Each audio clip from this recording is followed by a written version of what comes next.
ڕاستەخۆ مامۆستا ساڵح لە ستۆدیۆ لەگەڵمان ئامادەیە و گفتوگۆی زیاترەکەین. مامۆستاگیان سڵاو لێبێ بەخێر بێت. سڵاو لێوە هاوڕێیان. شەعر لەکوێی ئەم فیستیڤاڵەدا بوو؟ بەر لەوەی بێمە سەر وڵامە ڕاستەخۆکە دەتوانین بڵێن شعر لە هەموو کات و لە هەموو شوێنێک هەیە. فیستیڤاڵیش وێڕای دەستخۆشی هەڵوات بۆ لیژنەی سەرپەرشتیار کە هیچ ساڵێک شعر لە بیر ناکەن و بە تایبەت کاکی خۆیان ئەم ساڵانی کەشکە بەشدار بووم بۆ ئەم ساڵش بەڕاستی لە تەواوی ئێوارەکانە بەم ئێوارەیشەوە شعر حەزورێکی ینی بەرچاوی هەیە. بەڵێ واتە ئەتوانم بڵێم شعر لەم فیستیڤالە فڕەرە هەندەیە چ پێگەیەکی هەبوو؟ هاوشانی وەک خۆتان ئاگادارن فیلمی دیکۆمنتاری هاوشانی موزیک یعنی هەموو کارەکانی تر پیشانگەکان کاری دەست شعریش بەڕاستی وەک کایەکی زیندوو وەک کایەکی هەروەک ژان کۆکتۆڵێ شعر پێویستیەکە ئاخ خۆزگە دەمزانی بۆ ینی لەبەرەوە بەڕاستی پێویستیەکە ئیتر تۆ بە منش بڵێ چ پێویستێکە ڕەنگە وەکی جان کۆکتۆ بڵێم نازانم بۆ بەڵام پێویستیەکە بۆیە لیژنەی سەرپەرشتیار بە گرنگی وەستیان بە پێویستیە کردو کە جێگا و ڕێگای خۆیان بەداناوە. ساڵح بێچار و شعرەکانی لە چ گۆشەیەکی ئەم فیستیڤاڵەدا بوون؟ هەڵبەت وەک جەنابتان و بینەرانی عەزیز دەزانن زۆرترین شعرەکانی شعری لیریکن یعنی لەو کۆڕەشدا لەسەر داوای عەزیزان چەند شعرێکی لیریکم خوێندەوە کە هەندێکیان بەڕاستی با بڵێن وەک نۆستالژیا ئەو عەزیزانەی ئامادە بوون ڕەنگە ڕابردوویەکیان لەگەڵیان بیرەوەریان هەبوو بێ لەگەڵ ئەو شیعرانە هەستم بەو ئاوێتە بوو نەکرد هەستم بەو تێکچڕژانی ڕۆح و گوێگرتنەی ئامادەبووان کرد لەگەڵ شعرەکانە کە ئەوە جەناب دەزانی بۆ شاعیرێک بۆ مۆزیسیانێک بۆ هەنی ئەکتەرێک کاتێک فیدباکی بەرامبەرە بینێتەوە کە بزانێت لەگەڵت ئاوێتە بووە بڕاستیتر ئەو پەڕی ئاسوودەیە. کەمی کۆڕ و کۆبوونەوە شعرەکان لە ئێستادا لە چاو ساڵانی پێشووە بۆچی ئەگەڕێنیتەوە؟ هەڵبەت لە هەموو بوارەکان ناتوانم بڵێم قەیرانەکان ئێستا هەمەلایەنن ینی هەموو دەزانین قەیرانی ئابووریە سیاسیە بەڕاستی تەنانەت توان بڵێ کەش و هەوایە ینی بۆ نمونەسا کۆر لە ئێستادا سعات 5 تا ڕادێک گەرمە ینی تا ڕادێک گەرمە بەداخۆ لای ئەمە کلتور نییە کە ئەو کۆڕانە بۆ نمونە لە ئێرانە کۆڕی شەوانە هەیە ینی شەوانە شعرەیە خەڵکی دوای نانی ئێوارە بە فێنچی بە ئیسراحەت دەچێت سعاتی 5 ئێمە لەباری کۆمەڵاتی و سیرکەین ینی خەڵک سەرقاڵی گەڕانەوەی بۆ ماڵ سەرقاڵی چوزانم بەدەستێنانی پێویستەکانی ماڵە بۆ ئێوارە بۆیە ینی ئەوەیە کە ڕەنگە بڵمەچێ لە هۆکارەکانە گەرمایکی لە هۆکارەکانە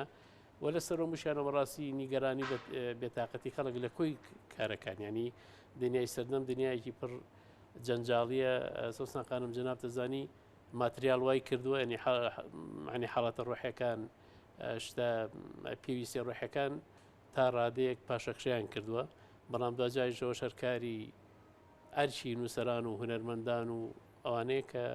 ڕێ بە و پاشەخشێ بگرن نێڵن. هیچ پلانێک هەیە بۆ ئەوەی بینەر لەگەڵ شعرا جارێکی تر ئاشنا بنەوە بەیەکەوە و ئاش بنەوە بەیەکەوە؟ بەڕاستی خۆی هەر وجودی هەر شاعیرێک یعنی وجودی هەر کارکتەرێک لەو یان تا ڕخنەگرێکی شعری با بڵین ڕاوەکارێکی شعری بۆ خۆی پلانە یعنی تۆ کاتێکە شاعیرێکەیە دەبێت ینی شاعری چێ ئەگەر وەرگری نەبێت ینی تۆ گەر متەلەقیەک نەبێت لێت وەرگێ تۆ موزیک بژەنە شعر بخوێنەوە ینی نمایش بکە بۆیە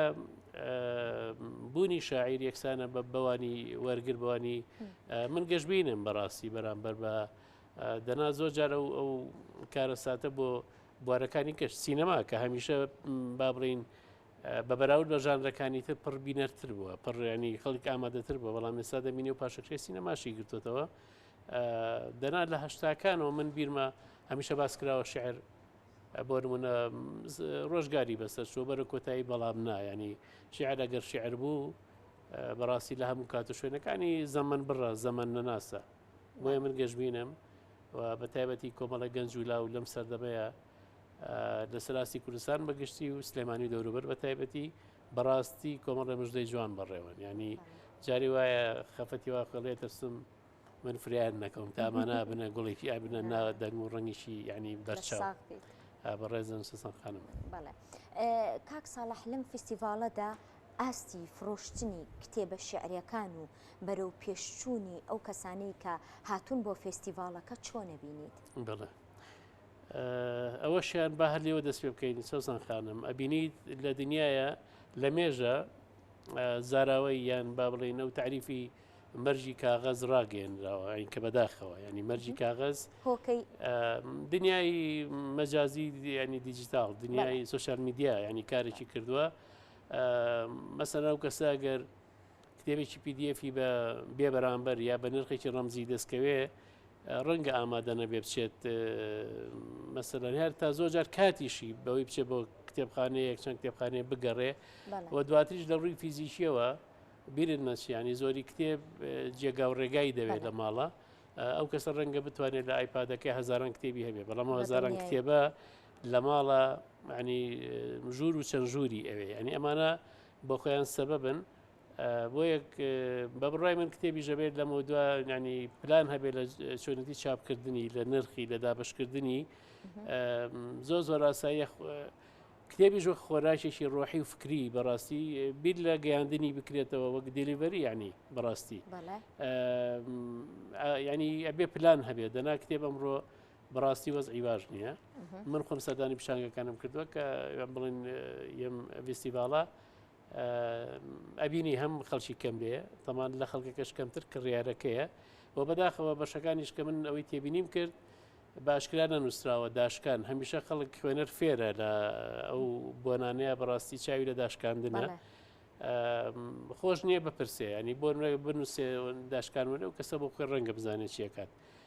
ئەوانە وە تەنانەت ئەکرا هەنێک ینی کتێبی ژۆ خەڵات بدرایانی بۆن مەکتێبی مناڵان ینی بدرایە بەڵێمانی ئەو کەسە دەچێ مناڵێکی پێەیە با کتێبێک و ڕاستێک ئەوانە لێرەوەی ڕەنگەتەوە مناڵی تر داوتکەی بۆ دنیای خوێندنەوە بۆ دنیای کاغەز دوا بەرهەمی ساڵح بێچەر چییە؟ دوا بەرهەم بەڕاستی کۆمەڵێک شێعریا کورتە شێعرە کە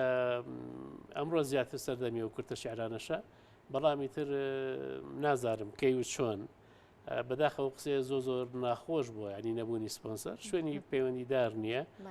من ئەڵبەت پێشە دیوانەکەش تا ڕادێکی زۆر هەر لەسەرکی خۆم چاپم کردووە